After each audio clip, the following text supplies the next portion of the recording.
No Recipe Required. I'm Dave, and I've been on a bit of a chicken kick lately, doing a lot of chicken recipes. So I got to kind of mix it up, make sure it stays fresh and interesting and delicious, of course.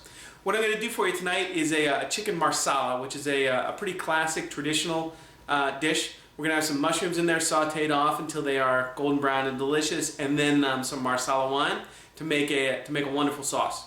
Let's go ahead and get started. So I start my chicken marsala off with the mushrooms. I like mushrooms kind of well cooked. So start them in a medium hot pan. Some salt, some olive oil, a little bit of pepper, and I cook these down until they are, really kind of all the water's evaporated, nice crispy edges. So once the mushrooms are browned and reduced down, I just remove them from the pan, and we're going to eventually add them back, but not until after we've cooked our chicken. After we removed our mushrooms, I'm going to add our chicken.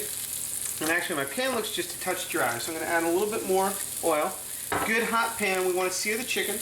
And I just seasoned it with salt and pepper, and then coated it with a little bit of flour, which is going to give it a nice texture, and it's going to help thicken the sauce. I'm going to let it sear. I pounded out the fillets so they're not too thick. They're maybe an inch thick. I'm going to let them sear for about 3 minutes, maybe 4 minutes on this side, flip them over, 2-3 minutes on the other side. And we'll come back, finish our Marsala sauce. Okay, so my chicken's been going for about 4 minutes, and I can see around the edges, it's starting to cook and kind of come up the sides. So I know that's when it's time to flip. You want that nice crusty brown color. And really, that's all it takes. I'm going to just let this side cook for about 70% of the time that I cooked this first side for. And that's going to get it to the perfectly cooked center, just nicely done. Okay, so I've cooked my chicken. I washed my tongs so we don't get any cross-contamination. And I'm just going to put the chicken off to a holding plate while we make our sauce. So we're back to make our sauce. I've got a nice pan with all that lovely brown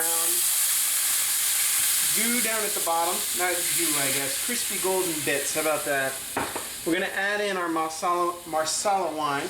That was probably a 1/4 cup, and I'm just going to scrape up the bottom and let this reduce by half. Our Marsala wine is now reduced down, and it's getting nice, kind of a syrupy consistency. I'm going to add about an equal amount of chicken stock, equal amount to what I originally put in. Actually, this is beef stock. You can absolutely use chicken stock. Going to do the same thing, bring this up to the boil and let it reduce by half. Okay, so our stock's reduced now by half as well. I'm going to add back my mushrooms and just give them, kind of 10 seconds to heat back up. I'm going to add my garlic, because I don't really want to overcook the garlic and just want to give it that nice little essence in there. And then I'm also going to add back our chicken breasts. And some of the sauce is going to infuse with those chicken breasts.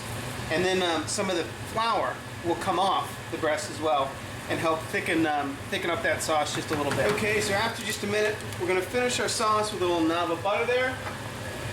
I'm going to take our chicken out one more time and just let that butter kind of stir right in, or melt right in. I'm going to turn the heat all the way down, and the butter is going to give the sauce kind of a nice glistening finish. Let's go ahead and serve it up. Okay, so let's serve up our chicken marsala. I've got a little bit of mashed potato there, and then our beautiful marsala sauce with the mushrooms can go kind of right on top, a little bit on the side, and then garnish with a little bit of chopped Italian parsley. Ooh, and make a mess of the plate, and you're good to go. I'll see you next time on No Recipe Required.